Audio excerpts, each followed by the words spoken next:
За сайн байцгаана уу багш нь өнөөдөр Scratch дээрх quiz game хичээлийн 2 дугаар хичээлийг бичлэг болгон оруулах гэж байна.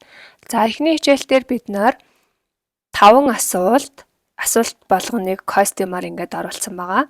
За мөн 4 хариултаа А хариулт, Б хариулт, Г хариулт, Д хариулт гээд за хариулт болгонд мөн 5 костюмаар оруулсан байгаа. Тийм үү, нийтдээ 20 хариулт бэлтжигсэн байгаа. За үүн дээр нэмээд өнөөдөр юу хийх вэ гэхээр start button буюу эхлэх товч. За тэгээд анх эхлэхдээ ногоон туг дарахад quiz game гэсэн бичиг гарч ирээд start button буюу эхлэх товч гэж гарч ирнэ. Тэгэхээр бид нар тэрийн бэлтгэл ажлыг бас хийнэ гэсэн. За хамгийн эхлээд choose backdrop дээр дарлаа. За эндээс ямар ч choose backdrop сонгож болно.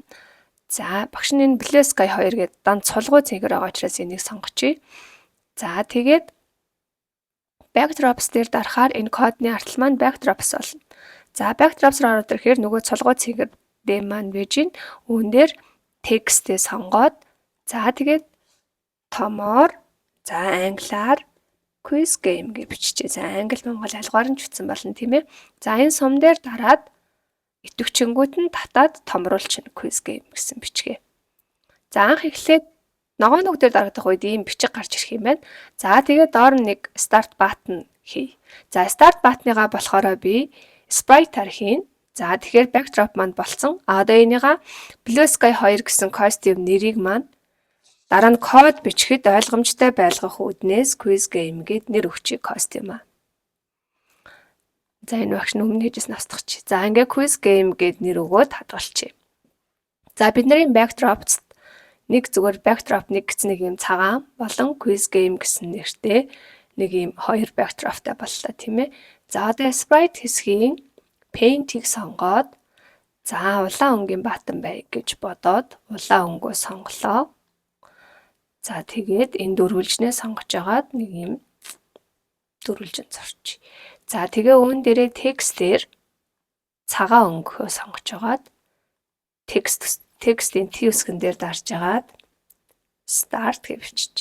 За энийгээ мөн адилхан сум дээр дарж агаад татаад бичгийг томруулчих болно тийм ээ.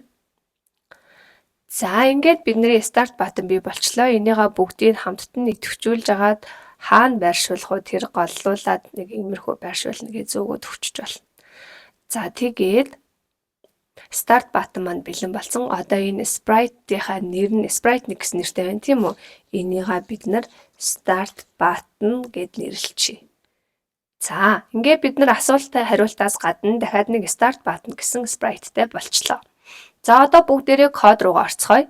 За хамгийн эхлээд ногоон туг дарагдах үед тийм үү? Ногоон туг дарагдж тоглоом эхэлдэг тийм ээ.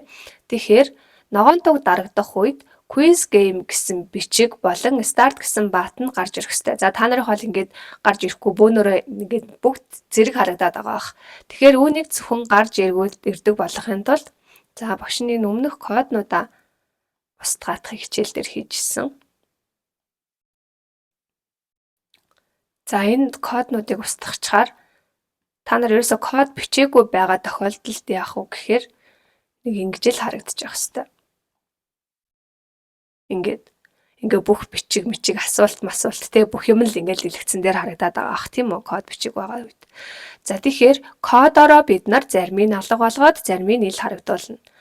Үүний тулд эхлээд ногоон туг дарагдах үед мэдээж start button бол ил харагдчих хэвээр тийм ээ. Тэгэхээр start button-гийнхан код sprite-а сонгож агаад кодоо бичиж эхэлнэ. За start button маань ногоон туг дарагдах үед looks-ний show байх хэвээр. Зөв тийм ээ. Харин асуултын sprite руугаа одоо кодоо бичиж, асуулт маань харин ногоон туг дарагдах үед hide байх хэвээр. Буюу харагдахгүй байх хэвээр тийм ээ. За мөн хариултууд ч мөн ногоон туг дарагдах үед харагдахгүй байх хэвээр учраас энийг дахин бичиж байхаа хооронд ингээд зөөгөөд хариулт дээр очингууд хариултын цэгэр болоод ингээд донжгонж байгааз хоёр тийшээ хөдлөнгүүт нь тавьчихна. Тэгэхээр хариулт руу гарсан байна тийм байгааз. За мөн Б хариулт руу ч мөн адилхан зөөлөө хөдлөнгүүт нь маус нэгээсээ гараа авчна. Бас орсон байна. За Г хариултад байхгүй байгааз тэгэхээр бас адилхан зөөж очиод Г хариулт хөдлөнгүүт нь маус нэгээсээ гараа авчна. Дээр мөн адилхан зөөлөө орчлоо. За одоо ногоон туг дарагдахаар яаж асуулт болон хариултууд маань бүгд байхгүй болчлоо. За одоо backdrops дээр болохоор бас код бичихгүй болохгүй тийм ээ. Тэгэхээр backdrops дээрээ дарахаар backdrops-ийн код руу ороод ирнэ. За энэ дээр болохоор бид нар яах вэ гэхээр ногоон туг дарагдах үед эхлэх үед тийм ээ. Backdrops дээр болохоор looks гэсэнд hide show байдаггүй учраас бид нар switch-ээр солино гэсэн. Switch backdrop руу за энэ олон backdrop-аас алийг сонгох вэ гэхээр бид нар энэ quiz game гэсэн нэрлэлсэн backdrop-аа сонгоно гэдээ өгчнө гэсэн. За ингээд хамгийн ихний ногоон туг дарагдах үед гэдэг коднууд бэлэн болчлоо. Одоо дараа нь яах вэ гэхээр тоглоом эхлэх ёстой тийм ээ. Start button дээр дарангууд бидний тоглоом эхлэх ёстой. Одоо бол ингээд start дээр дарсан ч эхлэхгүй байна тийм үү. За тэгвэл яах вэ гэхээр бид нэр start button-ийнхаа sprite-аа сонгож жагаад start button дээрээ код бичнэ. За start button-ы код маань яах вэ гэхээр энэ дээр дарах үед гэсэн код байх ёстой тийм ээ. Тэгэхээр тэр маань events гэсний when this sprite clicked гэдэг блок гэдэг. Тэгэхээр энэ маань энэ sprite дээр дарагдсан үед гэсэн утгатай. За тэгвэл энэ sprite дээр дарагдсан үед яах вэ? Хамгийн түрүүнд алга болох ёстой тийм үү? Алга болчоод за тэгээд бусад асуулт нэгдүгээр асуулт болон нэгдүгээр асуултын хариултууд гарч ирэх ёстой тийм ээ. Тэгэхээр нэгдүгээр асуулт болон нэгдүгээр асуултын хариулт руугаа дохио илгээнэ. Дохио буюу мессеж илгээнэ гэсэн. За нэгдүгээр асуулт хариултуудаагаа гарч ирээрээ гэд мессеж илгээнэ гэсэн утгатай байхгүй юу? За тэр дохио мессежээ болохоор events гэсэн дотор байгаа broadcast message гэдгийг авчираад hide-ийнхаа дор залгахчихна. За бид нар энэ мессежүүдийг бол ингээд new message гэдэг дээр дараад хүссэн мессежээ явуулж болно. За жишээлбэл асуулт нэгийг гаргаарай гэдэг ч юм уу те юу ч чиж болно. Зүгээр асуулт нэг гэсэн ч бас болно. За асуулт нэгийг гарга гэсэн мессежчэд илгээгээд огт арчие. За тэгэнгүүт одоо бидний асуулт маань яах вэ гэхээр за асуултынхаа sprite руу ороод кодоо бичиж. Бидний асуулт маань дохио ирэх үед гэсэн утгатай тийм ээ. Тэгэхээр events гэсний дохио ирэх үед буюу message ирэх үед гэдэг маань энд байна. When I receive гэдэг нарталт нь ямар мессеж ирэх юм гэдгээ сонгодог байхгүй юу? Тэгэхээр энд асуулт нэг гарга гэсэн нэг л мессеж илгээсэн учраас одоогоор асуулт нэгийг гарга гэсэн нэг л мессеж харагдчихэв. За тэгэхээр асуулт нэгийг гарга гэсэн мессеж ирэнгүүтэл show болох хэвээр тийм ээ харагдах хэвээр. За зүгээр show гэдгчих юм бол асуулт нэг маань дотроо 5 костюмтай байгаа тийм үү? Буюу 5 асуулттай байгаа. Алийг гаргахаа мэдхэ болчих шүү дээ тийм ээ. Тэгэхээр show гэдэг команд маань тохиромжтой биш гэсэн. Тэгэхээр бид нар энийгээ болоод яах вэ? Looks гэсний switch costume буюу яг аль костюм буюу яг аль асуултаа гаргах юм бэ гэдэг кодод авчираад тавьчихсан блок. За энэний асуулт 5 гэдгийн ардлын гурвалжин дээр дарахаар нөгөө 5 асуулт маань ингээ гараад ирчихэ. Бид нар костюмаа асуулт 1, асуулт 2, асуулт 3, асуулт 4, асуулт 5 гэд нэрлэлсэн учраас одоо бид нар асуулт 1 гэдэг костюмыг сонгох юм бол хардаа асуулт 1 гэдэг костюмыг сонгох юм бол эхний асуулт гарч ирэх гэдэг тийм ээ. Хэрвээ асуулт 2 гэдэг костюмыг сонгочих юм бол хоёр дахь асуулт гарч ирэх гэдэг байна шүү дээ. Бид нар ингээд костюмаа юу гэж нэрлсэн яг тэр нэр чинь л гарч ирнэ гэсэн.